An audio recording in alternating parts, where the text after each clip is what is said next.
Sejam bem-vindos a mais um episódio do AtadoCast. O meu nome é Thales Ordakji. E eu sou a Cibele Gonçalves. E estamos aqui hoje com Dino Menezes, cineasta, produtor e artista multimídias. Ele é um sucesso em Santos com os filmes dele, com um Passeio Assombrado. E, nossa, é um prazer estar aqui com o Dino. Ele é o nosso amigo, um artista que a gente se orgulha de estar fazendo sucesso nas diversas áreas que ele se propõe a fazer. Um mega ator, um mega produtor, um mega artista. Mega tudo, né, Mega Dino? tudo. O Dino tem muitas funções e ele é bom em todas as funções e tem êxito em todas as funções. É isso aí, Prazer estar aqui. Bem-vindo, Dino. Que legal, gente. Obrigado pelo convite. Que bom estar aqui com vocês, né? É legal estar com amigos e conversar é mais tranquilo e bem divertido, né? Vamos lá, gente. Vamos lá. Beleza. Pra começar, eu acho interessante a gente começar do começo, assim. A gente sabe que tu tem diversas funções, diversas aptidões, mas quando que surgiu, quando tu percebeu o Dino artista? Então, eu comecei no Teatro Santista, né? Comecei no final do final do milênio, né? Foi antes de virar, né? Século passado.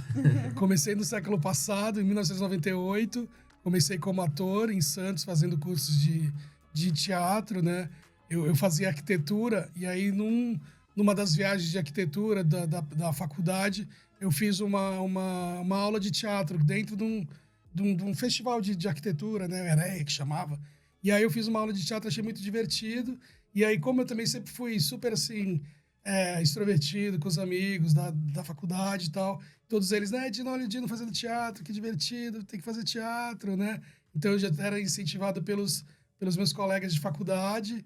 E aí eu fiz esse curso, eu fiz uma participação num curso breve de teatro numa dessas viagens. E aí quando eu voltei, eu comecei a procurar, né? Eu comecei a fazer teatro no Sesc, com a Pamela Duncan. Nossa. Que é até engraçado que a gente tem uma história que depois de muitos anos a gente se encontra para eu gravar as coisas dela. Então eu comecei com a Pamela Duncan no Teatro no Sesc aqui em Santos. Foi o meu primeiro curso de teatro. E aí logo no começo a Pamela foi uma das principais incentivadoras, né? Que ela falava assim, nossa, Dino, como sua voz é legal, como você tem uma voz grossa, firme, né? E potente. Aí isso me incentivava a fazer, né? E aí eu comecei a fazer, a buscar, né, os cursos de teatro e tal. E aí eu fui fazer Macunaíma, em São Paulo. E aí eu me formei como ator no Macunaíma. E aí depois eu volto para Santos e começo a fazer minhas peças, começo aos poucos a criar, né? Mas o meu começo mesmo foi no Teatro Amador de Santos. Que legal, né? E tu fez diversas peças, né? Acho que eu fiz mais de 25 peças. Assim, Caramba. desde peças, né, para teatro normal e como peças para empresas, né? Coisas de trabalho. Fiz as encenações de São Vicente também. Fiz 4 vezes. E Com aí, grandes nomes, né? Fala aí, teus parceiros de na cena encenação, também. eu fiz com bastante gente, né? Todas. Na primeira eu fiz, era um personagem Antônio Rodrigues, né? Que tinha, e depois eu fiz o Bacharel de Canané, que era o vilão. Aí eu fiz 3 anos o vilão. E era muito divertido. A gente ia gravar em São Paulo, as vozes, né? Que legal. Isso foi lá bem no começo. E aí a encenação era meio Grécia, né? Mostrar para um público gigante. Assim. Mesmo que era gravado, mas dava para sentir essa emoção, né? E isso daí foi também lá pro começo do que eu comecei a fazer o teatro, né? E aí eu também fiz a encenação de São Vicente e fiz diversas peças. E aí acabou que eu comecei a trabalhar como ator, né? A ganhar dinheiro, trabalhar como ator. Aí depois eu entrei no curso do Nuno Léo Maia. E aí lá eu também fazia os making-offs, dirigia os making-offs. E aí já ia começando a ir pro lado do audiovisual, né? E as performances também de teatro que eu fazia, a gente começou a criar as performances. E aí eu comecei a dirigir também teatro, né? Com várias pessoas divertidas e pessoas incríveis de Santos. Caio, Raquel, Bellini. Fazia teatro com a Rosane, com um monte de gente interessante, né? Um monte de gente legal que tá até hoje, né? Nossos amigos até hoje atuando. E aí, a partir dali, eu vou pro audiovisual também e começo a criar também coisas para audiovisual e tal. E quando veio o Curta Santos, né? Quando veio o Curta Santos em 2000, o Toninho era meu grande incentivador, né? Toninho já fazia as peças de teatro comigo. Toninho fez uma peça de teatro comigo que era bem legal no Rosinha, chamava Quanto Vale a Vida, era muito divertido. Ele adorava minhas peças, que eu misturava Plínio Marcos, né, com performances. E aí o Toninho que me incentivou para ir pro Curta Santos. Aí no primeiro Curta Santos eu participei como um ator em um dos filmes, do Olavo, de um amigo meu. E aí no segundo Curta Santos já estava produzindo, né? Legal. Já estava produzindo os filmes, porque nas performances eu já botava vídeo. Então eu misturava nas performances vídeo com o teatro, né? E aí depois eu fui entrando cada vez mais para o audiovisual. Aí eu tive um programa na TV com o estúdio que eu trabalhava. A gente fazia um programa para a TV Santa Cecília. E aí eu fui aprendendo como na prática mesmo o audiovisual, editar e tal. E antigamente era tudo analógico. Eu comecei no analógico, era tudo muito mais difícil, né? Para gravar a gente trazia umas Betacams gigantes assim. Isso que eu ia pra gravar os falar, desse teu programas. equipamento, Sim. câmera, como é que era, A gente fazia permuta no começo, né? Com o estúdio de Santos. Eu trabalhava no estúdio, o estúdio cedia o estúdio em troca dos equipamentos de outra produtora. Só que era tudo muito difícil, né? A gente ia editar o programa em São Paulo. Nossa. Imagina, hoje em dia né? a gente edita no celular, né? A gente pega e edita no celular. Antigamente não, tinha que carregar uma câmera de 15 quilos com um ajudante, com um monte de gente.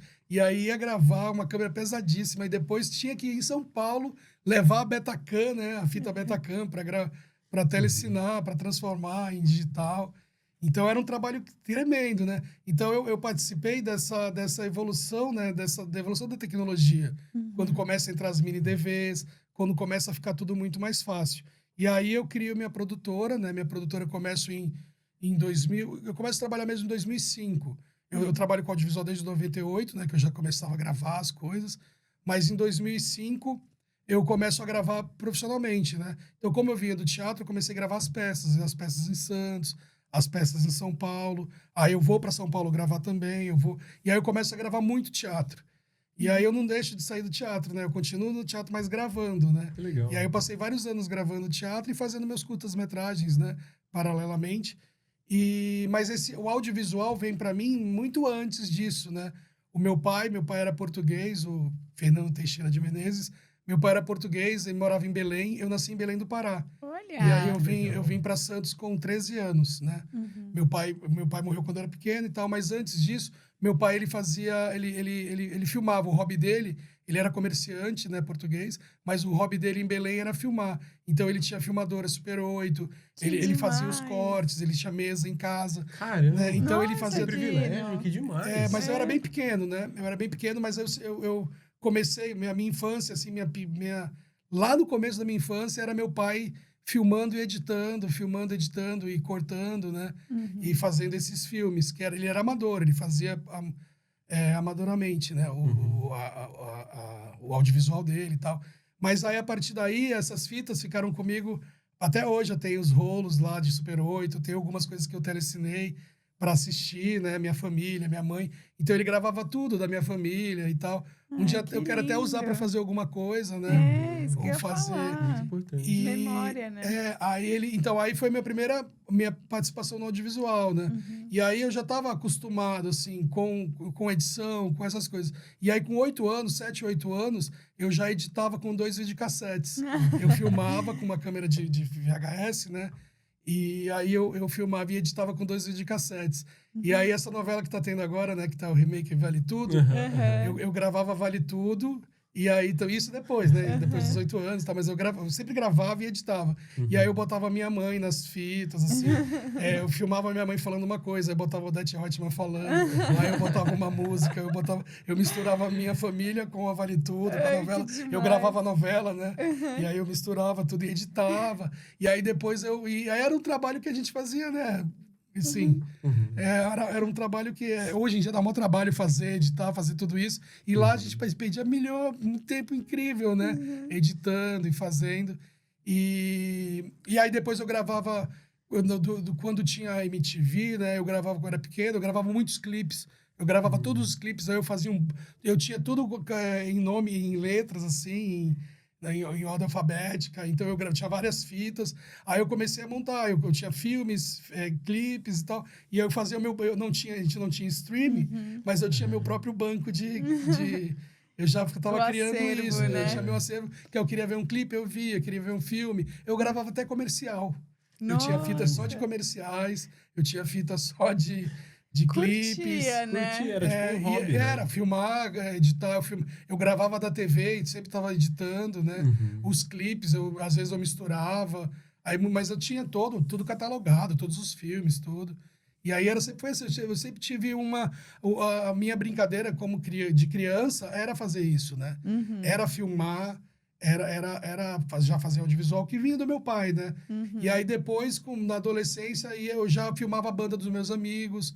Então a vida inteira, quando eu me conheço por gente, eu já tenho câmera na minha casa e eu fazendo as coisas e, né? E aí foi para sempre.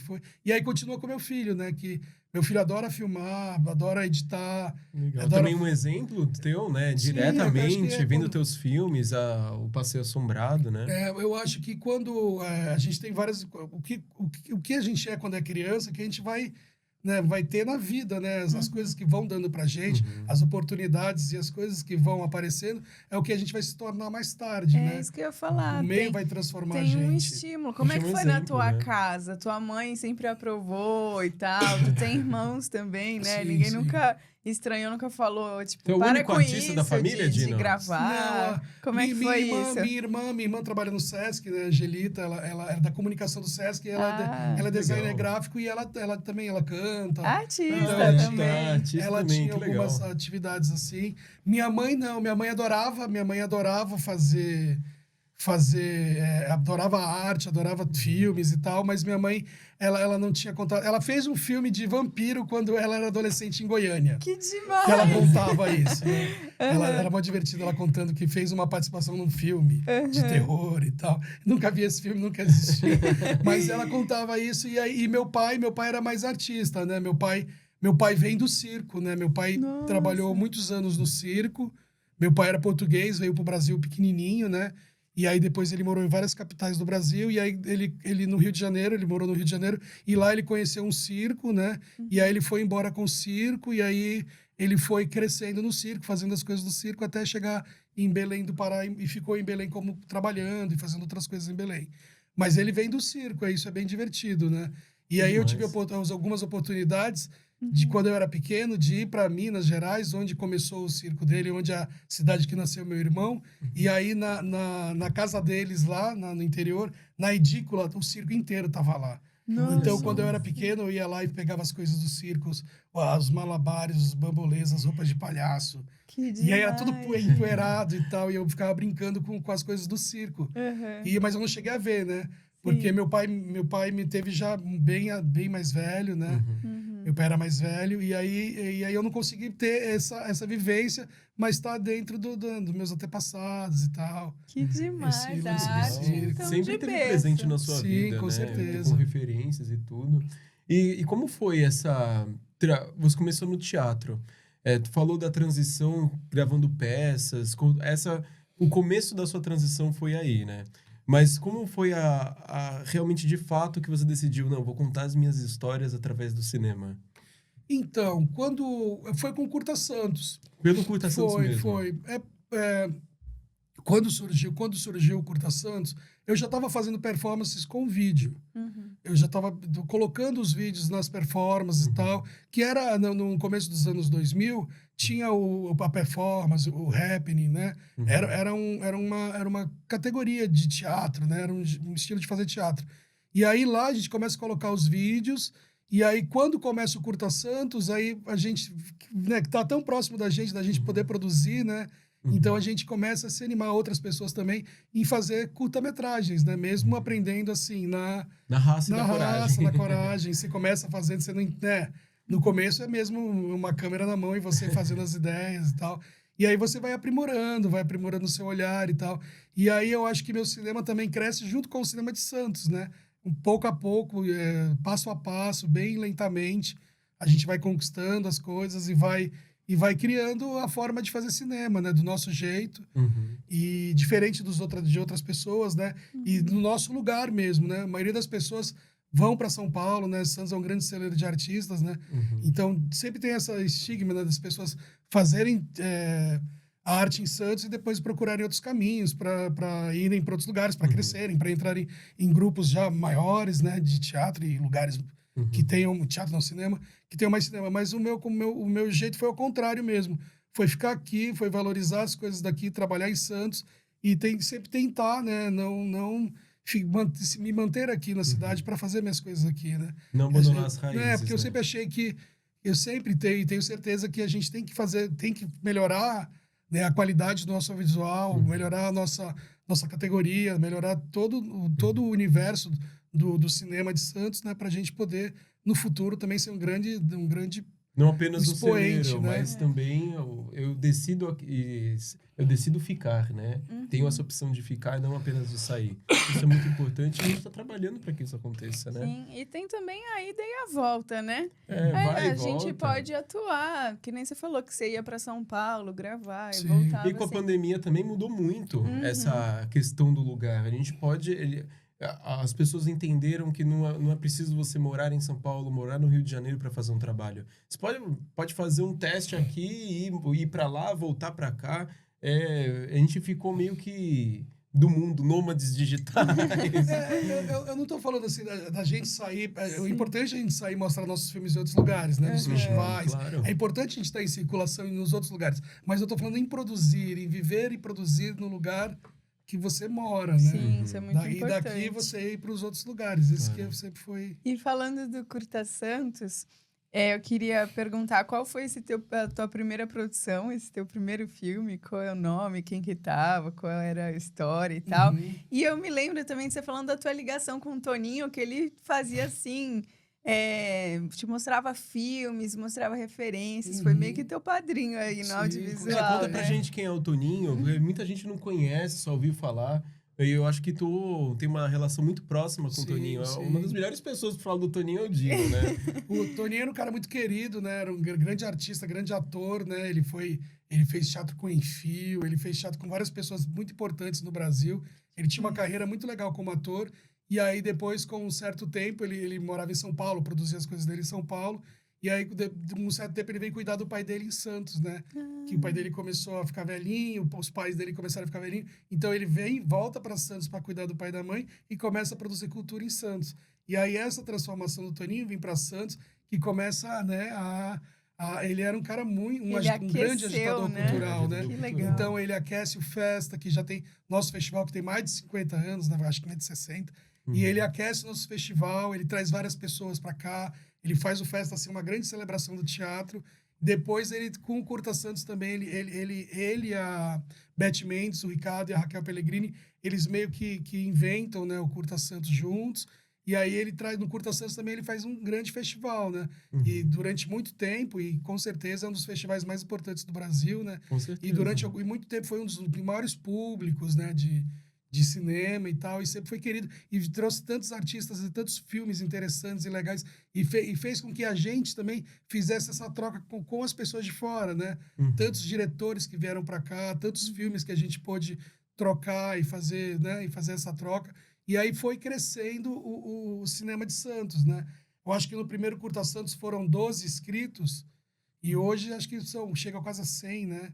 Se eu não me engano. Bastante gente, é muito importante para daqui, nós. né? Inscritos da fora nossa região, nacionalmente, Fora nacional, é muito importante.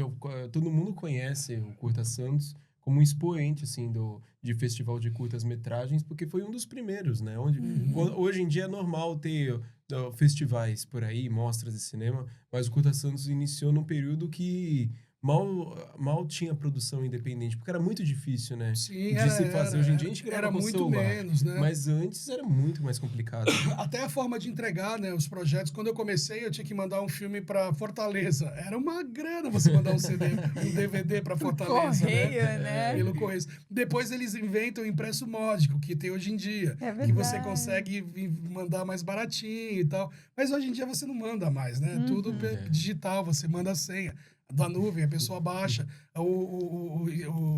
A inscrição é um Google Forms, na maioria das vezes, ou uma plataforma. Então, é muito mais fácil você fazer, né? Mas eu fazia as cartinhas, botava o filme, inscrição, tudo. Mandava para Brasília, para o Ceará. Era uma aventura, assim. E gastava uma grana, né? Porque era correio, era caro. Depois que veio o impresso módico, aí melhora um pouco. Mas mesmo assim, hoje em dia é muito mais fácil, né? Tem muitos mais festivais. Mas a mesma quantidade, mesmo jeito que tem mais festivais, também tem mais filmes, né? Tem muito mais gente produzindo cinema e isso é muito interessante. Hoje em dia, alguns festivais recebem mais de 1.000 filmes para 12, 15 vagas, né? Então a concorrência também aumenta e, né? Coitada dos curadores, hein? Imagina essa burro, logística, né? Muita gente, muito filme pra pouca gente. Né? Agora, imagina os festivais agora com a Lei Paulo Gustavo e com a Lei Aldir Blanc. Imagina quantos mais filmes tem ainda, né? Boom, né? Vai ser É um um boom. boom. Eu acho que vai ser o maior... Deve ser agora 2024 para 2025, deve ser o maior número de filmes feitos no Brasil, né? De curtas-metragens realizados no Brasil, não sei longas, mas de curta-metragens com certeza, e de produção audiovisual, Sim, vai de ser um dos videoclipe, maiores, né? rolou Teve um meteoro também, aí né? da Lei Paulo Gustavo. Que venha outro meteoro desse, né? Total. E ao longo dessas produções, quantos filmes assim foram realizados? Tu tem Você isso perguntou para anotado? mim do primeiro filme, né? Isso Desculpa, eu também. acabei Sim. respondendo. O primeiro filme chamava Sacro Podre, que era de uma Que legal. peça de teatro que eu tinha feito, e a Uhum. gente transformou em filme. E era um filme meio tipo... Aí o Toninho falava pra mim que era Dogma 95. Eu nem sabia o que era na época Dogma 95. Mas ele falava, Dino, você está fazendo Dogma 95. Que E aí, demais. e aí depois eu fui ver o que era o Dogma 95. A gente fazia assim, gravava uns filmes sem ensaio. Tinha um personagem, tinha a situação, montava tudo, gravava, entendeu? Era uma coisa meio diferente, assim. A gente... sei lá, invadia os lugares para gravar, não pedia autorização, não tinha nada, saía fazendo, entendeu? Uhum. E aí era um cinema assim, era mais bem parecido mesmo, assim, um pouco parecido com esse Dogma 95, que né, lá tem as regras, não tem tripé, não tem ensaio, não tem... O nosso tinha algumas coisas assim combinadas, mas também era meio bem livre, assim, sabe? Era o mesmo começo da gente experimentar e fazer coisas diferentes e tal. A gente não queria fazer um textinho como, né, Certinho, fechado, né? fechado. Então a gente começa desse lado. Como a gente vem da performance, a gente começa a fazer esses vídeos mais ou menos assim, né? E aí meu primeiro curta, eu ganhei menção honrosa no Curta Santos. Uau, Por isso que eu acho que é super importante ter esses prêmios para quem tá começando, né? Estimula, né? Eu ganhei menção honrosa com esse filme, que é esse Sacro Poder, depois eu continuei fazendo e tal. Aí eu fui melhorando os roteiros, fui fazendo, melhorando tecnicamente, aprendendo a fazer aos poucos, entendeu? Então a gente faz mesmo, aprende fazendo, realizando, né? A gente não vai para uma faculdade para aprender as coisas e nem em cursos. Depois eu fiz alguns cursos de produção, de roteiro, mas assim, no começo não, o começo era Nem totalmente... tinha faculdade, né? Naquela época de cinema. Não lembro, eu acho que lá atrás já tinha Unimonte, era Unimonte. Mas era se não rádio e me engano. TV, né? Era rádio e TV, eu acho Mas que já tinha cinema lá propriamente atrás, dito, que nem cinema tem não. agora, né? Cinema não. Entrou um tempo depois, acho que lá para 2010, Acho que era 2012, antes, né? nem era Unimonte, era Elis, uma faculdade que tinha rádio e TV, foi a primeira, se não me engano. Olha É só. verdade. E, Dino, você fez diversos filmes, mas nem todos eles foram de terror, né? Não. Teve uma transição aí, Sim. que o bichinho do terror te pegou e você começou a produzir filmes de terror. Conta pra gente sobre isso. Então, quando não foi produzir filme de terror, né? Primeiro eu comecei fazendo os livros. Ah, sim. Eu sempre gostei muito de terror, eu gostei muito dos filmes e sempre tive essas ligações, né? Com o terror e tal. Quando eu era pequeno e morei em Belém, minha casa era em frente a um cemitério. E aí meus irmãos são mais velhos do que eu, né? E meu irmão e minha irmã ficavam me contando histórias de terror, né? A gente morava em frente ao cemitério, assim, em Belém, quando eu era bem pequeno. E aí, a partir dali, eu já tinha esse lance da morte, né? Bem presente, né, em mim, desde pequeno, por conta de morar em frente ao cemitério. E depois meu pai também faleceu, eu era bem pequeno, então a morte sempre foi presente, assim, na minha família, né? E as pessoas morrem. E aí foi sempre presente. E aí eu sempre tive sempre gostei ai, Da caramba. vibe, Eu ia falar da palavra da estética, né? Ah, sim. Da estética do terror. Eu sempre usei preto, eu sempre gostei das bandas e que eram meio góticas e tinham esse lance do terror. Eu sempre gostei dos filmes, assim, a minha estética e meu gosto já era mais ou menos para esse lado do terror, né? Do sobrenatural, de usar preto, né? E aí isso vai aumentando quando... eu fiz cinema, fiz teatro que não tinham não era no nicho do terror, né? Era mais Plínio Marcos, era peça de teatro com Nelson Rodrigues, outras coisas. Não eram terror. Mas aí, em 2018, eu vou para Paranapiacaba. Uns amigos fotógrafos me contam a história que o Jack Stripador morou em Paranapiacaba. E aí tinha uma história lá, e aí eu fui por conta da história do Jack Stripador para descobrir, quem sabe eu faço um documentário, né? E é uma cidade E aí, perfeita, pensando, bem daquela neblina, então, de Paranapiacaba. Aí, quando eu cheguei lá em 2018, e aí uma coincidência que teve uma hora que quase eu não fui. E aí, imagina se eu não fosse. Será que eu ia estar escrevendo, né? Fazendo as coisas de terror hoje em dia? Nossa. Mas teve uma hora que eu quase não fui. Aí eu falei, não vou, mas eu fui.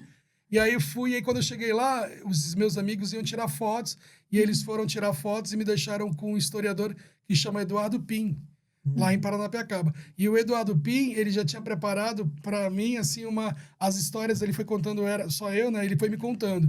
Aí ele me levou no hotel lá, que é uma pousada agora, que era o centro médico da época, que o suposto médico inglês veio, que era o Jack Stripador, né? Veio pra lá. E aí ele foi me contando as histórias em loco, E aí teve um momento, todas as histórias de Paranapiacaba, assim, assustadoras, né? O Cine Teatro de lá, o balanço da criança que balança lá sozinho, e aí a casa do engenheiro principal, ele foi me contando as histórias, e aí ele deixou a última da noiva fantasma, né, do véu da noiva, para me contar no cemitério. E aí quando eu tava lá no cemitério, era de propósito, ele faz de propósito, veio enquanto ele me contava, vinha a névoa, assim, ó. Veio a névoa subindo. E é muito mágico É ali. muito É muito mágico ali. É incrível, né? E aí, quando eu vim de Paranapiacaba, eu já vim pensando, nossa, quanta história legal, como é bom, como é interessante. E aí eu comecei a escrever algumas histórias. E aí, essas primeiras histórias, eu tinha um feedback absurdo, assim, do público, né? Eu comecei a escrever as histórias de Paranapiacaba, que ele me escreveu, que ele me contou. E aí eu comecei a... E aí eu percebia, quando eu voltei para Santos, eu percebi que em Santos as histórias já não tinham mais histórias de terror em Santos, né? O que a gente tinha era uma história do fantasma do Paquetá. Era uma mulher do fantasma do Paquetá, só essa história era mais contada. As outras histórias haviam se perdido, assim. Uma cidade que nem Paranapiacaba, que eu acho que tem menos de 15 mil moradores, a história oral ainda passa de um para o outro, né? De pai para filho, de vó para, né? Vai passando familiarmente essas histórias. E numa cidade muito grande, as histórias vão se perdendo. Né? A gente vai ficando muito mais gente, e essas histórias vão se diluindo e vão sumindo com o tempo. E aí, quando eu vou em 2018, eu começo a catalogar essas histórias de Santos e começo também a criar algumas, assim, né, algumas lendas e tal. E aí eu vou catalogando as histórias e criando essas lendas, e aí eu escrevo o primeiro livro, que chama Pra Quem Acredita em Fantasmas, que tem histórias da São Paulo Highway. Aí tem histórias do trem fantasma, do trem que passa em Santos, que passa em Paranapiacaba, Campinas, São Paulo, Santo André e depois desce. Então eu contava a história desse lugar. Aí no primeiro livro foi incrível, assim, eu já tinha uma carreira como ator e como cineasta, mas assim, nunca tinha feito terror, né? E aí era uma... Várias pessoas falavam assim, você vai fazer terror, tem certeza? Uma aventura, né? Aí algumas pessoas tratando como subgênero, ou então como uma coisa que fosse depreciar o que eu fazia já, né? E aí eu falei, não, eu quero fazer, é muito divertido, o feedback do público é incrível, e eu vou continuar fazendo, né? E aí eu nunca tive um feedback tão grande na internet quanto eu tive com o terror. E aí também as histórias, e também de captar essas histórias, né? Depois que eu lancei o primeiro livro e fui colocando algumas histórias na internet, eu fui recebendo um feedback do público de outras histórias. Que legal. De outras histórias que aí... E aí depois eu usava a internet para criar essas histórias juntos, né? Quando eu tinha só uma frase ou só alguma coisa de alguma história, eu me juntava com a internet para gente fazer uma história muito maior. E aí, esse primeiro livro, eu vendi mais de 1.000 cópias. Nossa, que E incrível. isso antes da pandemia, né? Entre 2018 e 2019. E aí, em 2019, eu já tinha feito um ano desse livro, foi em 2018 que ele foi lançado. Em 2019, eu já tinha vendido muito livro. E aí eu falei, não, agora eu vou levar a sério, né? Porque já tá passando do hobby, né, de escrever por escrever, para uma coisa mais séria que eu tô ganhando dinheiro vendendo os livros, né? E aí eu começo a escrever as histórias do Brasil. E aí eu consigo ir em alguns lugares. Eu vou para Belo Horizonte em 2019, eu vou para Goiânia, eu vou para algumas cidades, eu vou para São Paulo escrever as histórias, eu vou para algumas cidades que são as cidades que tem na minha história que era meu livro sobre o Brasil. E aí eu escrevi um livro inteiro sobre histórias do Brasil, de terror do Brasil, em Goiânia, Belo Horizonte, todos os lugares que eu tinha passado com teatro e sabia que tinham histórias, eu ia fazendo. Em Belo Horizonte eu fui no cemitério do Bonfim lá gravar, muito bacana. Em Goiânia eu falo sobre uma história sobre o fantasma do Césio, 137. Então eu vou lá no lugar do Césio, passo alguns dias fazendo, né, a pesquisa e tal. Uma peregrinação do terror. Isso, Foi aí eu começo a fazer isso, né? Eu começo, do primeiro eu fiz em casa, sentado em casa, e o segundo mesmo eu já estava captando as coisas com o público, entrevistando as pessoas que moram perto, buscando nos jornais antigos da cidade as coisas, né? E aí eu escrevi o terceiro livro que eu não lancei ainda, né? Porque aí veio a pandemia. Pode dar spoiler? Pode, chama... O segundo é Histórias Extraordinárias de Terror pelo Brasil. É o segundo. Só que aí veio a pandemia. Então, quando veio a pandemia, todo mundo parou, a gente não sabia o que ia fazer. E eu meio que parei de escrever terror, até porque fiquei muito assustado com a pandemia e ninguém queria consumir terror no começo da pandemia. Já era um terror o momento, imagina. Não é que ninguém queria. Ficou uma coisa meio estranha, né? Então, eu dei um tempo de uns 2 meses, assim...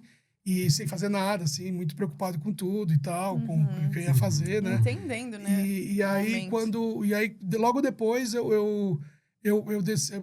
saíram as leis, eu não lembro o tempo, mais ou menos, mas aí começaram a sair as leis de incentivo, aí saiu uma lei, acho que Aldir Blanc, que era a lei Mesquitinha aqui de Santos, sim, né? Sim. Emergencial. E aí eu consegui colocar o livro, e aí eu fiz um livro de Santos. Eu peguei umas histórias de Santos que eu tinha, juntei com outras histórias, e aí fiz um livro de Santos, aí eu passei na frente do livro do Brasil, e eu fiz um livro só sobre Santos. Como era uma lei de Santos, eu falei, vou fazer um livro só sobre Santos. E eu senti essa necessidade também, porque o outro eu fiz era genérico, né? Era bastante Santos, mas tinha outros lugares, São Paulo, Paranapiacaba, Campinas, E Santo vendeu André. bem, vende até hoje esse livro, né? Não, o meu Santos. primeiro eu parei de ver. Não, o de Santos. O de Santos que tu fez. Aí Fala o de o Santos nome eu dele. lancei aí foi em 2020, 21 teve a lei. Eu acho que eu lancei em 21 ou 22 o livro. Né? Aí também vendi pra caramba, né? Esse eu vendi. Esse já passou o primeiro, já passou a quantidade do primeiro de cópias. E não é fácil vender livro. E o público do terror é um público muito fiel. Sim. E que acompanha. Isso que é muito legal. Tu falou que é tratado muito como subgênero, mas eu acredito que os outros gêneros precisam ter a união que tem o gênero do terror, assim como o gênero da comédia, que é muito desprezado por alguns, mas quem gosta acompanha e vai atrás. Isso que é muito legal, né? E é legal também, falando disso, que é um universo de pessoas, né? É um universo. E aí, as pessoas que eu vou conhecendo do terror com os livros, é incrível também. Porque eu tenho, assim, vários contatos no Brasil de terror. Eu tenho contatos no Sul, eu tenho contatos em Belém, onde tem algumas histórias minhas, onde eu nasci, né? E vim pra cá depois. Mas eu tenho algumas histórias de lá, que é o Bosco Chansen, que é um escritor de lá. Tinha o Valcir Monteiro, mas ele já faleceu, que era um cantador de histórias de terror de Belém. Legal. Então a gente vai se aproximando dessas pessoas, né? Tem um cara de Campinas que é muito legal, que até hoje a gente tem muitas parcerias, é o Thiago do Que Te Assombra. Tem a Mina Terror, que é uma influenciadora de São Bernardo, e ela no Brasil inteiro ela faz coisas e ela tem muitos seguidores. Então eu vou encontrando essas pessoas e vou fazendo também essas pontes, né? Algumas dessas pessoas já vieram para o meu passeio aqui em Santos, né? O passeio assombrado que eu faço. E aí também conheço os pioneiros do terror, que são João e a Rosa, o Caça-Fantasmas Brasil. Então a gente vai se conhecendo também. Eu vou conhecendo essas pessoas e durante a pandemia com as lives, né?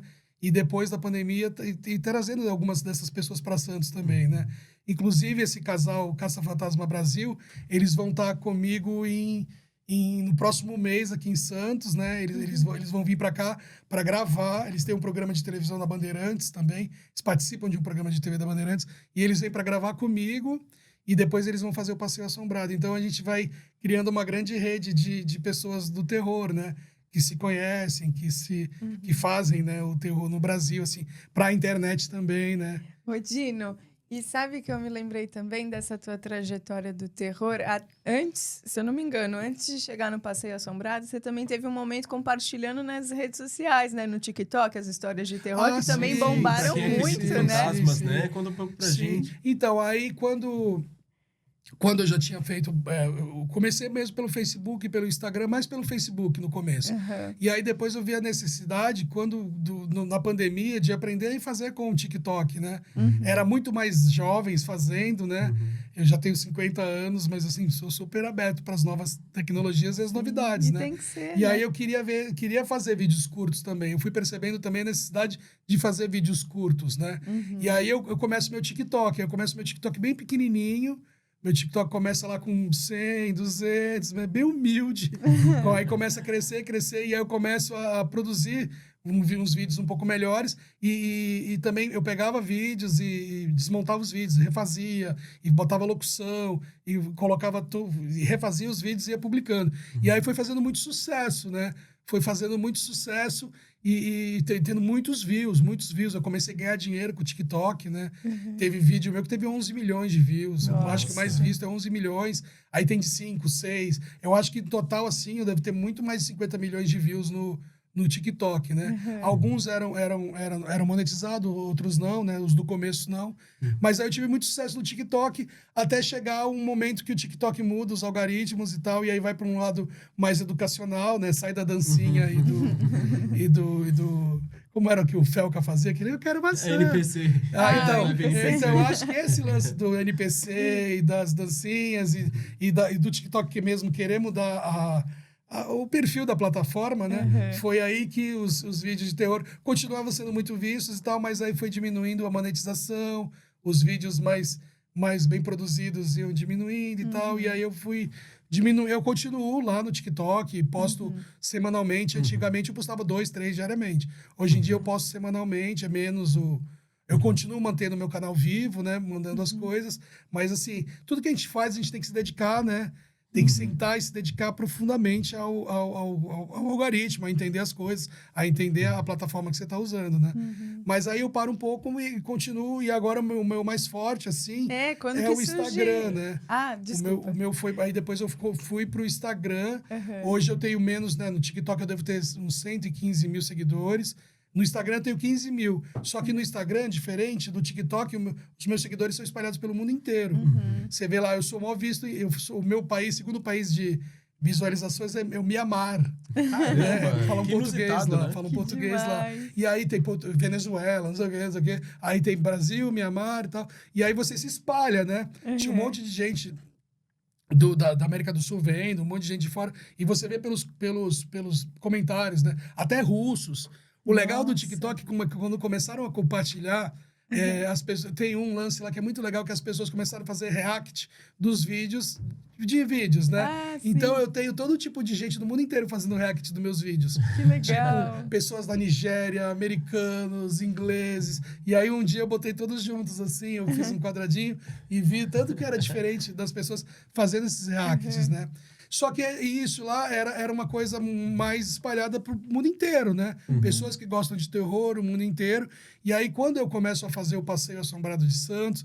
Quando surge essa ideia do Foi uma ideia passeio? muito boa. Foi, né? Como eu venho do teatro, logo que eu faço o livro, eu já tinha tido ideias de fazer uma coisa performática, de fazer uma coisa com o livro, com as histórias do livro, que parecesse mais uma peça de teatro, só que interativa e nos lugares, né? E como eu já tinha feito também teatro interativo, performance, eu pensava em fazer, só que com atores, né? E aí cada cena do livro seria um grupo de atores, cada lugar teria aí ficava muito complexo para fazer. Sim. A estrutura para fazer era muito né? complexa e muito cara, né? Para fazer cada apresentação. Era uma grande peça de teatro na rua, né? E aí a gente planejou algumas coisas, a gente quase fez, né, desse formato, mas acabou não acontecendo. E aí, quando chega em 2023, o Thiago do Que Te Assombra, ele fazia essas histórias em alguns lugares, nos cemitérios, e ele fazia essas histórias. E aí ele vem para Santos e me convida para fazermos juntos, né, as histórias do meu livro, que era em cima do meu livro. Então, a gente vai para o centro e começa e a partir daí começa a fazer essas histórias. No começo eu sou comentarista das minhas histórias, né? Ele contava e eu comentava. E aí logo depois, indo, e a gente fez uns 5, 6, eu acho que foi uns 6 edições juntos. E aí no final eu já estava contando as minhas histórias também, né? Algumas histórias, você vai, né? As suas histórias. Né? E aí eu fui contando as minhas histórias também. E aí depois chegou em 2024 a faculdade, uns meninos de uma faculdade aqui de Santos fizeram um filme que chamava Oculto 13 e me chamaram para dar entrevista, para falar para o filme. Um dos personagens do filme era eu. E aí eu fui lá fazer o filme e aí conversando com eles, né? A gente falou do Passeio Assombrado também. E aí, do nada, assim, me deu eu falei, não, eu vou fazer o Passeio Assombrado, eu vou produzir para vocês filmarem. E aí eu produzi em maio do ano passado, eu produzi para fazerem, só que eu fui produzindo, fui fazendo uma coisa para ser só filmada para a faculdade e foi tomando outras proporções e tal. E aí quando eu vi, já tinham lá mais de 100 pessoas para fazer o passeio, já tinha nos jornais e tal. Aí eu quero até agradecer as mídias de Santos, aí saiu numa mídia de Santos, né? Santos, o terror e tal. E aí deu um boom de novo no passeio. E aí eu comecei a fazer de novo o passeio, né? Aí eu comecei a vender os livros para as pessoas irem no passeio e subsidiar, né? O passeio é gratuito. E aí eu fiz 11 edições, né? A gente já está indo no próximo, vai para a 18ª edição, mas a gente fez 11 edições e aí na 11ª edição aí entra o apoio da prefeitura. A gente sempre teve o apoio da prefeitura, mas entra um apoio maior da prefeitura, né? Para que a gente pudesse pensar melhor nesse passeio. É importante, né? E tu faz no centro de Santos, revitaliza Sim. o centro, dá vida pro centro da cidade, estimula as pessoas a irem pro Sim. centro. Na última foi mais de 200 pessoas, Sim, né? sempre vai Nossa. a média é umas 200 pessoas, né? Caramba! E é legal falar do número vai, também. Não, e outra, vai crescendo, né? Porque começou com o megafone, depois agora um megafone maior, agora tu tá com figurino, e agora tá vai crescendo e vai crescendo Hoje a em experiência, a imersão, né? Quando a gente começou fazendo, só era eu, o Thiago e mais um cara, um guia de turismo que ia com a gente e tal, né? Hoje em dia a gente tem uma equipe grande, a gente tem rádio, a gente tem tudo, a gente tem protocolo de segurança, se acontece alguma coisa no passeio, né? A gente tem uma equipe de pessoas, né, até de divulgação, produção executiva, então vira meio que uma empresa. negócio. As né? pessoas disputam o ingresso, né? Você falou que abriu e foram 7.000 buscas, foi isso, Dino? O que acontece é o seguinte, no começo era para um público Só de chegar. boa, né? Os ingressos terminavam em um dia, mas demoravam tipo 12 horas para terminar os ingressos gratuitos, né? Demoravam 12 horas, demoravam um tempão. E aí, e aí eu fui fazendo, no passeio eu faço muitas parcerias. Muitos criadores e influenciadores vêm e falam, Dino, eu posso gravar? Podemos fazer uma parceria? E eu sou aberto para todas as pessoas que querem gravar e tal. Lógico que depois a gente assiste, né, juntos para ver o que está tudo bem. Mas eu sempre fui aberto às pessoas que fazer collabs com o passeio. E nessas collabs eu tive muito sucesso, né? A gente fez uma com Made in Santos no primeiro. Made in Santos são os meninos né, muito bons de Santos. Que fazem os São vídeos sensacionais, muito né? bom, meu. Muito bom. E aí a gente fez o primeiro, e o primeiro já deu acho que uns 400 mil views, assim, também na página deles, foi um dos mais vistos. E aí eu via que, e aí ia estourando as bolhas, e aí cada vez ia aumentando a procura. Chegou na sexta-feira 13, né, que a gente fez em junho, chegou até, a gente distribui 150 ingressos, e os outros ingressos são do Clube do Livro, que a gente faz, né, e distribui também, sorteio para algumas pessoas, algumas entidades. E nesse de 13 de julho, mais de 7.000 pessoas entraram para pegar só 150 ingressos. Foi, Então, é a um gente número sempre- impressionante. Aí agora está em 3.000. Entendeu? Tá em 3.000. Ainda Mas os assim- ingressos terminam em 5 minutos, em 2, 3 minutos. Abriu, aí as pessoas começam a pegar. E a gente já ouviu falarem assim, poxa, eu tentei ir, mas não deu, não tinha ingresso. E tem pessoa que tá esperando ir já pelo menos umas 3 edições, né? Sim, tem gente que vai demorar e tal. Dependendo das pessoas, a gente vai tentando ajudar e vai orientando, né? A gente quer fazer mais passeios, mas dá muito trabalho também fazer mais passeios por mês. Em julho, agora, a gente fez 2 passeios. Aí, agosto, 1, em setembro, a gente volta a fazer mais um. Em outubro, deve ter mais passeios por conta do mês das bruxas, Halloween. A gente faz bastante sucesso nessa época. Mas é sempre assim, é aos poucos, né? A gente vai furando essas bolhas, vai tendo cada vez mais pessoas. E hoje em dia tem muita gente que não consegue ir, fica chateada. A gente tenta explicar para as pessoas, né?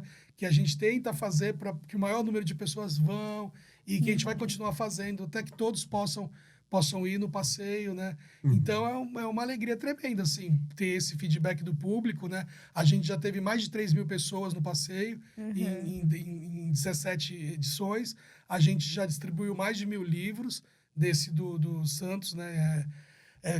Contos de Terror e Lendas Macabras da Ilha de Santos. A gente já distribuiu mais de 1.000 livros e a gente continua cada vez mais a planejar, pensar novidades e pensar o futuro do passeio, né? E ligando o terror com o audiovisual, acho que a gente não pode deixar de falar do Gato Fantasma, que foi a tua animação. Sim. Fala como foi essa produção e os prêmios, né? Nossa, que o gato... percorreu o mundo inteiro. Foi em muitos festivais. Sim, Conta então, pra aí gente. o Gato foi meu primeiro filme de terror, né? Foi minha primeira animação de terror. O Gato foi o seguinte, eu ganhei um prêmio de um edital do PROAC, que era de diretor, né? Da obra e tal. E aí, no projeto, a gente tinha que entregar dentro do projeto, entregar um documentário, né, que era de Santos, sobre a cidade, sobre a história do patrimônio histórico de Santos, a história dos portugueses e tal. E a gente fez esse filme, entregou esse filme, e aí a gente fez um documentário que ainda sobrava uma parte do dinheiro, né? Que esse dinheiro era um prêmio mesmo, que podia fazer o que quiser com o prêmio. E aí a Van, minha companheira, falou assim, não, faz a animação que você queria fazer. Eu já queria fazer uma animação, né? Uma animação de terror, de uma das minhas histórias, né, do livro. E aí eu começo aí nisso me deu esse start, né? Era a pandemia, e eu começo a fazer de casa, né? E eu fiz tudo de casa. Aí eu me juntei com um cara de Goiânia, com a Tubo Filmes de Goiânia, e aí que era um parceiro já de outros festivais que eu tinha ido, de que eu tinha conhecido em outros momentos, e era um cara super bem realizado, assim, o Fábio, né? O Fábio Teófilo, um cara super bem realizado, e já tinha ganhado vários prêmios de animação e tal, no mundo inteiro. E eu conheci ele lá de Goiânia e falei, vamos fazer um filme eu tenho um orçamento aqui pra gente fazer o filme, é pouquinho, mas a gente pode. E aí ele entra com parceria da produtora dele também, os ilustradores dele, e aí a gente começa a fazer esse filme. E a gente fez em 4 meses, o Gato Fantasma do Cemitério do Paquetá. E aí eu desenhei todo o storyboard do meu jeito e fiz toda a pesquisa, né? É uma pesquisa para você fazer um filme, né? As fotos internas lá do Cemitério do Paquetá, a Kelly Jandaia foi lá e tirou as fotos para mim. E eu já tinha algumas fotos, mas ela tirou mais fotos que a gente fez as sequências. Eu fiz também drone no cemitério à noite para pegar umas imagens escuras de cima. E de cima, veio vista de cima, né? E aí a gente foi produzindo isso. Eu fui desenhando e fui pesquisando. Inclusive tem o gavião real, né? Que a gente usa no desenho. Ele passa assim, né? Dando gritos de gavião. E é muito engraçado que um dia desses os gaviões estavam atacando as pessoas no Canal 3, né? Sim, sim. Então eram os mesmos gaviões. E para botar esse gavião na história, a gente tem que pesquisar a história, quais são os pássaros que tem no porto, na nossa cidade. Uma pesquisa, né? não é só chegar e legal. fazer, Você ter não vai ideia falar e assim, fazer. tinha uma águia americana sobrevoando, né? Aqui nem tem águia americana, entendeu? Verdade. Mas aí é isso que a gente tem que pesquisar para ficar redondo. E aí eu ia fazendo a história, eu ia fazendo o storyboard, entregando para eles iam fazendo as ilustrações e me mandando, e eu ia dirigindo meio que eles, né? Eu ia fazendo também a locução da trilha. Miriam também, não foi? Você Tem uma chamou? locução da Miriam Vieira, né, minha amiga diretora, ela faz um dos personagens, é a fofoqueira do cemitério. Aí ela faz um dos personagens, e o outro cara é o Natanael, que é de Cubatão, um ator incrível de Cubatão. Que legal. A gente tinha feito um comercial pro Beduíno, a gente fez um comercial com o Beduíno, pro restaurante Beduíno de Santos, há muito tempo atrás, e aí eu fui rever as coisas, ele via esse comercial do Beduíno, a voz dele, e falei, vou chamar o Natanael. E aí o Natanael vai no estúdio, e eu dirijo tudo de casa. Ele vai lá pro estúdio do Quiloa, lá do Felipe Romano, e aí de casa, online, eu fico dirigindo os textos. Então esse filme foi feito todo em casa. Que demais. Tudo, os atores, as pessoas se movimentaram, né? Mas eu dirigindo, na pandemia eu não saí, né? E aí, eu dirigi todo de casa, e foi 4 meses fazendo, né? E aí, quando terminou, eu mesmo me arrisquei em fazer a distribuição. Falei, eu mesmo vou fazer a distribuição desse filme. Vou tentar e vou fazer do meu jeito, né? Que já era um filme bem autoral meu, né? E aí, eu começo a fazer a distribuição e aí começo a entrar nos festivais, né? Em vários festivais pelo mundo, assim. A gente foi para quase, acho que 30 festivais, dentro e fora do Brasil. A gente foi para alguns festivais interativos, que são várias cidades também.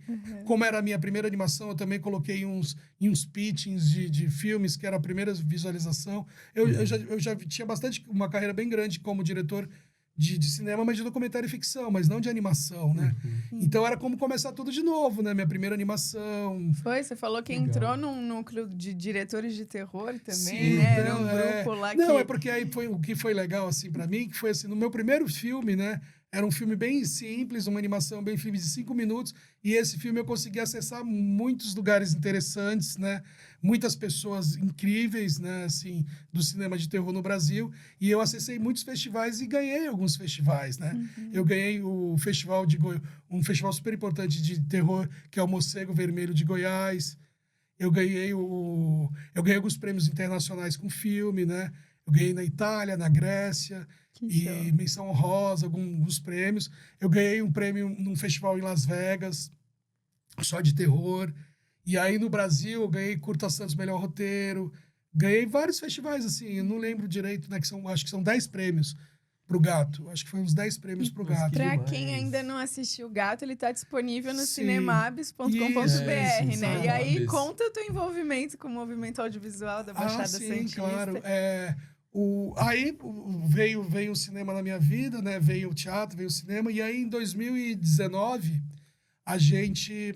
O movimento de cinema de Santos vem lá com o Toninho, né? O Toninho queria organizar a gente. Ele já encontrava a gente, falava, movimento, cadê o movimento? Chegou o movimento. Chegava 2 pessoas da audiovisual, ele falava isso brincando. E ele já incentivava a gente a se movimentar e a criar esse movimento, né? E aí, antes do MABS, a gente fez teve tentativas, tiveram tentativas boas, né?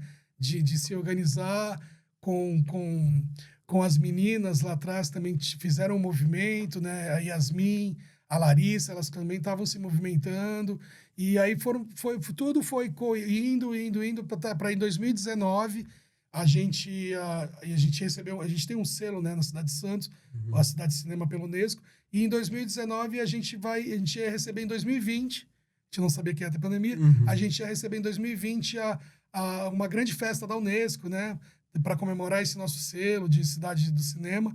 E aí, nesse momento, a gente resolveu se juntar, né, os realizadores, para lutar pelas políticas públicas, né? Já que a gente tinha o selo, né, da Unesco, a gente também queria ter coisas, né, mais coisas, ter um edital nosso. Viabilizar as realizações, Sim, né, com se recurso. unir, buscar políticas públicas para a gente continuar fazendo, né? Sim. E aí ter um selo nosso, né, ter um edital nosso, ter uma escola de cinema nossa, né, pública, e ter outras coisas, né, para os realizadores, e começar a mexer, né, a juntar essas pessoas, ver as necessidades.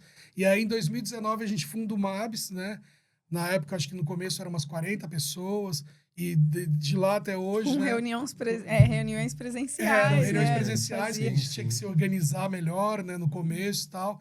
E aí era muito legal, esse começo foi muito legal, que era o começo a coordenação do MABS no começo era Raquel Pellegrini, o Carlos Cirne, né, que faleceu e que vai ser nosso homenageado no próximo Amostra MABS, e o Marcelo, né, a gente era meio que o núcleo que trabalhava pra caramba e ia nas reuniões, iam fazer as coisas, e tinha o outro núcleo das pessoas que estavam lutando, né, tinha todo mundo, assim, fazendo e lutando pelo audiovisual. Então, a gente começa daí, aos poucos, engatinhando e negociando. E a gente começa a negociar o primeiro edital. O primeiro edital, que agora é o edital Toninho Dantas, sim, né? Sim, super importante. E a gente começa a ter reuniões para conseguir, né, com que as políticas públicas, e a gente deu a sorte também de ter essa aproximação com a Secretaria de Cultura e de ter um secretário também, que o Rafael Leal, que olha pelo audiovisual, né, que apoia. Que tem um olhar, que tem tem diálogo, isso que é importante. Que tem o entusiasmo, né, de querer que o cinema, que querer não só o cinema, mas a cultura, né, que aconteça na cidade, né, e incentive isso. Então a gente começou a fazer aos poucos, a se reunir. E quando deu a pandemia, a gente começou a fazer as mostras, Sim, né, online. A mostra Então, MABS quarentena, né? Tava Foi todo um mundo sucesso. triste em casa, né, em isolamento, e aí você teve esse olhar com o pessoal Sim. fazer essa curadoria dos filmes de realizadores da região, né, e passar online, foi muito legal. Tava todo mundo em casa, né? Tava todo mundo sofrendo em casa, sem fazer nada. E aí a gente pensou, vamos ver nossos filmes, vamos reunir nossos filmes e vamos também continuar. A gente ficou um ano militando, né? Um ano planejando tudo e tal. E aí, quando vem a pandemia, a gente continua. Mas continua de forma remota. E na época fez um grande sucesso. Foram né? quantas edições online? A gente está indo 10, para será? 16, foram 10, não, 12. 12. Foram 12 online e 4 presenciais. E essas 12 online, assim, a Mostra Mabs não tem 16 anos. Né? A gente começa a fazer em 2020, edições, né? E até tem 5 anos, né? A gente tem 5 anos que trabalha na Mostra. Mas aí no começo a Mostra era trimestral. De 3 em 3 meses, às vezes era de 2 em 2 meses. Era a necessidade da gente preparar tudo, né? E cada mostra era uma mostra. A gente primeiro não tinha seleção. Nas primeiras não tinha seleção. Eram 3 filmes meus, 2 filmes do outro. Aí juntava 7 filmes e botava. Né? Aí depois vai chegando mais gente, as pessoas vão querendo participar e a gente começa a organizar melhor as coisas e tal, né?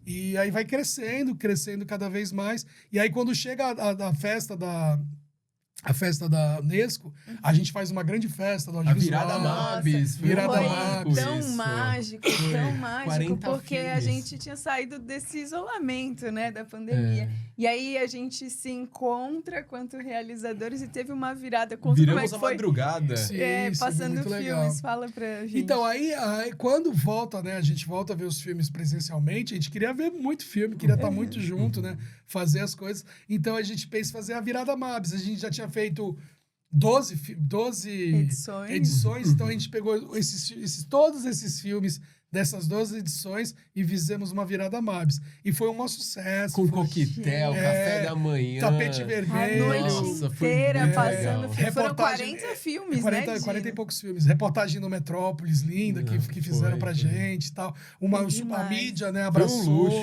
luxo. A mídia também abraçou a gente, né? A gente teve várias participações em várias mídias de Santos para falar disso e tal. E aí foi um grande sucesso, né?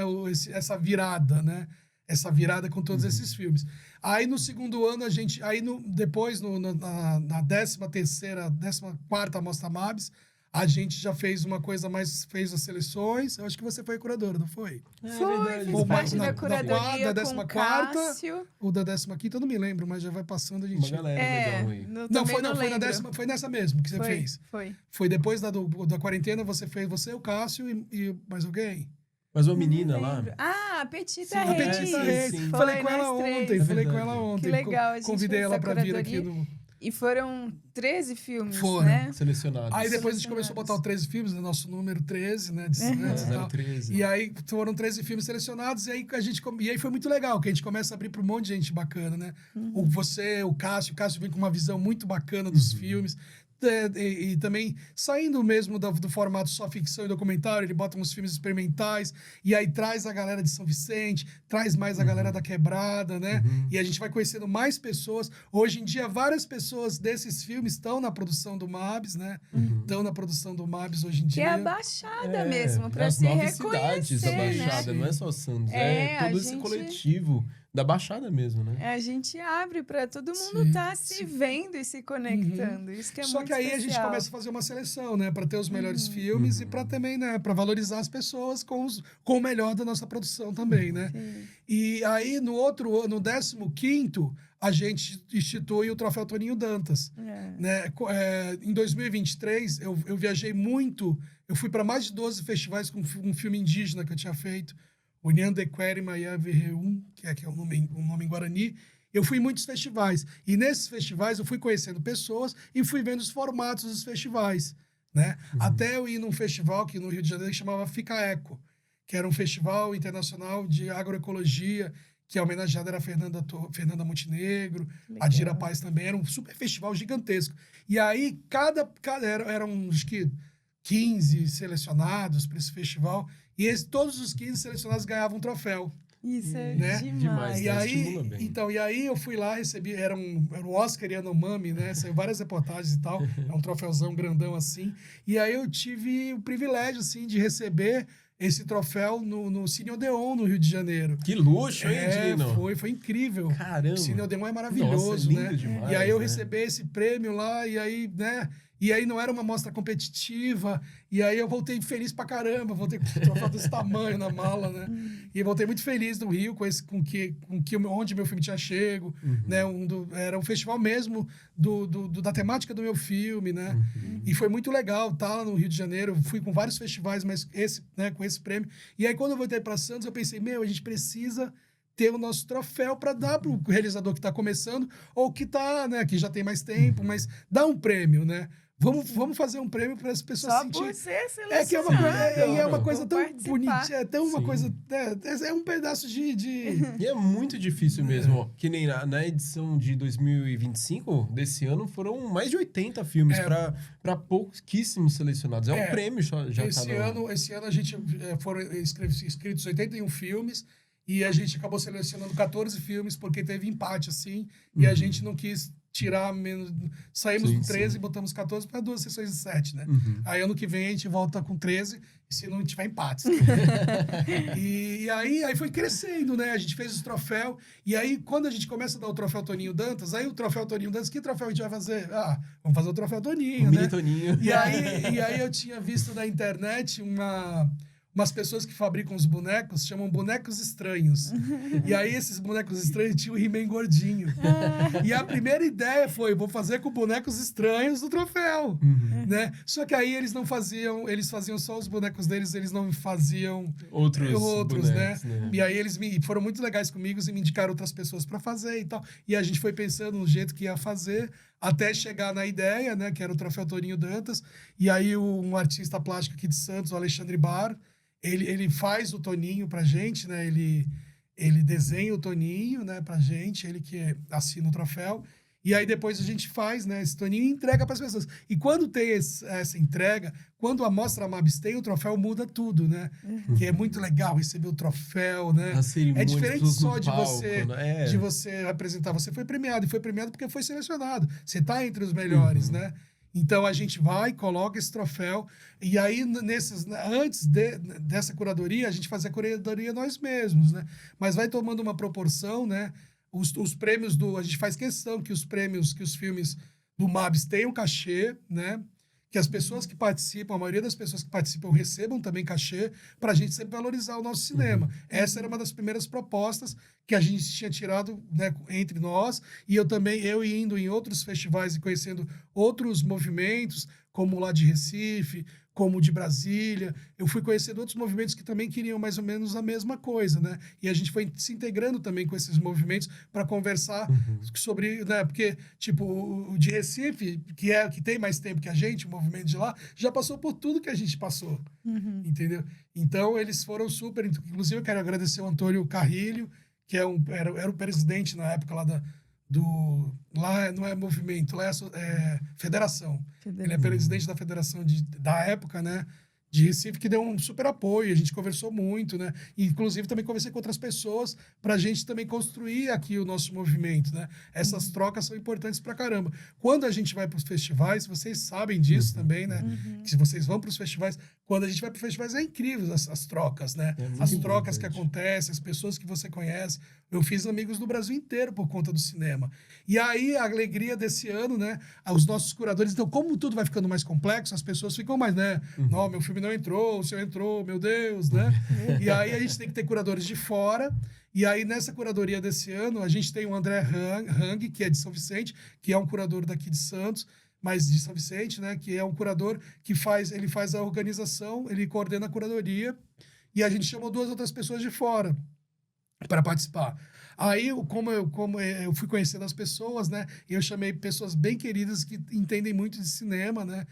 A gente chamou a Charlene, que é lá de Recife, é uma atriz trans, é a primeira dama do teatro de Recife, a Charlene. E a Charlene veio, eu fui para um festival lá, ficamos muito amigos.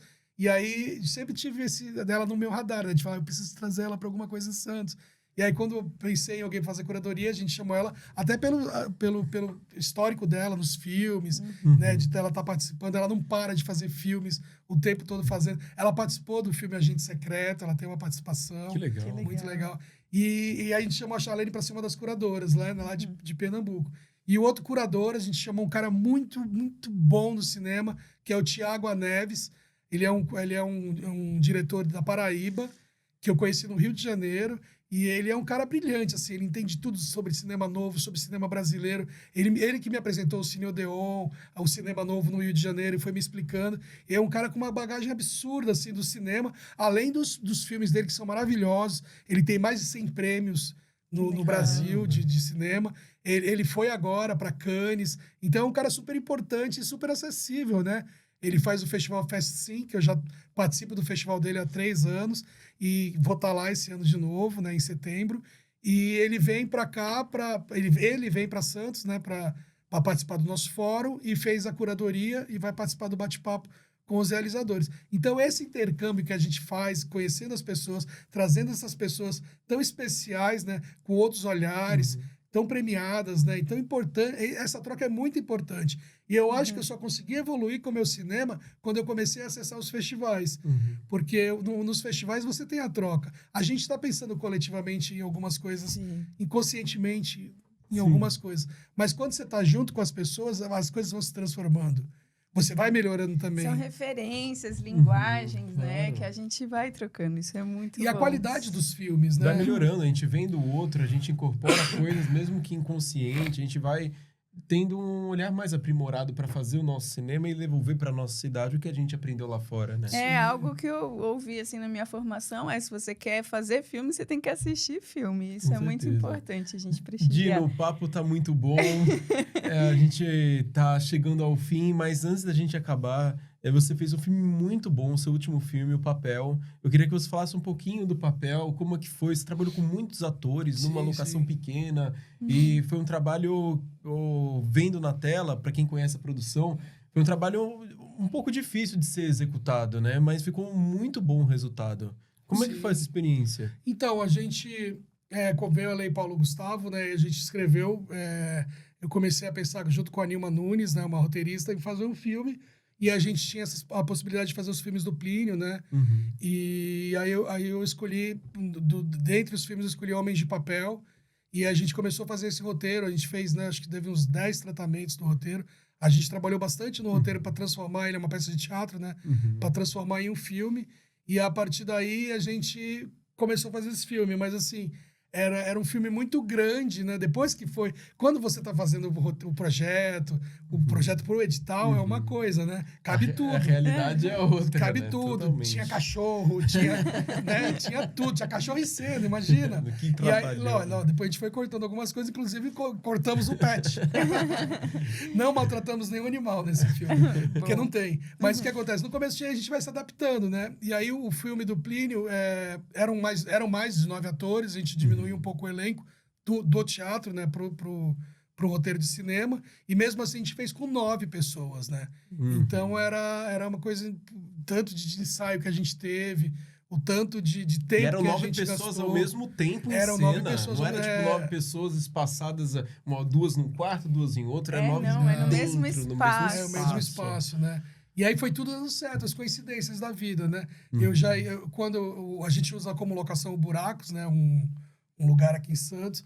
E aí, quando eu já tinha ido nesse Buracos e o cara do lado do Buracos, da casa do lado, era um cara que vendia latinha, que comprava latinha. Olha. Latinha, né? E aí eu fui ver e era aquele mesmo universo, Ambiente, né? Das pessoas comprando a latinha. E aí eu cheguei até a entrar nesse lugar desse cara para ver as latinhas, o povo vendendo e tal.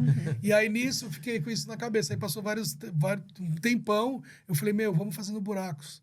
Aí, porque o Buracos parece um lugar de reciclagem, né?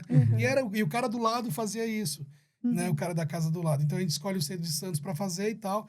E aí, quando ganha o edital, né? Quando a gente vai fazer com os 9 atores, a gente vê a dificuldade que dá, né? Inclusive, eu quero agradecer a cada um dos atores, né? Pelo módico cachê que eles receberam para fazer. E tiveram um tremendo trabalho, né? Inclusive, por isso que o filme é nosso, o filme é de todo mundo, porque não tem um dono, o filme é de todo mundo, que foi coletivamente construído mesmo, todo mundo se esforçando ao máximo para poder fazer o filme. A gente gravou em duas diárias, né? Foi aquele dia, o dia de mais calor em Santos, que teve uma chuva que inundou tudo. Aí no outro dia teve gente que chegou em casa às 7h, 2h. A gente terminou de gravar às 8h, chegou às 2h. No outro dia a gente foi gravar, tava tudo molhado, a gente teve que meio que refazer o set para gravar as cenas finais, né? mas acabou dando tudo certo, né? E a gente teve mais gastos do que era o orçamento do filme, tudo bem. Também a verba não cumpria tudo, né? Não era uma verba tão grande assim. Pra fazer um filme com um ator, 2 atores, tudo bem, até cabe, mas quando você vai fazer com 9, né? É tudo multiplicado, né? Claro. Alimentação, produção, figurino, direção de arte. E aí a gente conseguiu encontrar pessoas incríveis para poder, né? A direção de arte da Bia Maran, a trilha sonora da Yasmin Alvarez, é incrível a trilha da Yasmin. Então a gente foi encontrando as pessoas certas que pudessem fazer e somar com esse filme, né? Um filme feito mesmo coletivamente, que a gente... A produção executiva da Van, Van, né? Tua parceira de muito. vários filmes. Sim. A Van arrasa também. E aí a gente começou a mandar para os festivais agora, né? Passou a estreia dele foi num festival na Itália, numa cidade chamada Ardea, que é perto de Roma. E aí ele estreou lá e já passamos fizemos uma apresentação também para os alunos da escola Wilson Geraldo, passou no Roxy aqui essa semana, né, em Santos. E a gente está buscando outros lugares para passar, né? Eu fui convidado para passar no Fest Sim, que é o Festival do Tiago, que vai ser em setembro, vai ser dentro de um lance de literário e tal, que tem a ver com literatura esse filme. E é incrível poder fazer Plínio, né? 90 anos, né, do Plínio Marcos. Eu acho que é uma sincronização das coisas para que tudo dê certo, né? Ai, Dino. É isso. Obrigada pela tua presença aqui, pelo ser artista que você é em várias linguagens, poder contribuir muito com as tuas histórias para a sociedade. A gente admira e está muito feliz desse papo aqui contigo. Obrigado por topar esse convite, Dino. E sempre que puder, volta aqui que a gente vai ter o prazer de te receber. Com certeza. Obrigado. Gosto muito de vocês, são meus queridos amigos, né? Eu acho que muito além da gente estar conversando aqui uma entrevista, eu estou conversando com meus amigos, né? Que isso é muito divertido e fica muito mais... Tudo flui mais de um jeito mais simples, né? Eu quero agradecer a vocês pelo convite. Eu quero agradecer as pessoas que acessam o passeio, que vão no passeio de Santos e que querem ir no passeio, né? As pessoas que querem consumir os meus filmes e consomem. Secretaria de Cultura de Santos, a Prefeitura Municipal de Santos, a Santos Film Commission, a Guarda Municipal que apoiam o passeio. E agora também temos um novo apoiador, que é o IBS, que a partir dos próximos passeios vai estar junto com a gente para que a gente possa crescer mais ainda o passeio e trazer mais pessoas de fora, né? Que esse é o nosso intuito, contar as nossas histórias, valorizar as histórias santistas e permanecer na nossa cidade, né? Que nossa cidade é uma cidade rica de cultura, rica de artistas e que a gente quer fazer a nossa arte aqui com todos nós, com o nosso coletivo, com todo mundo. Que legal, Dino. Tamo Obrigada, aí. Obrigado. Dino. Até uma Obrigado, próxima. gente.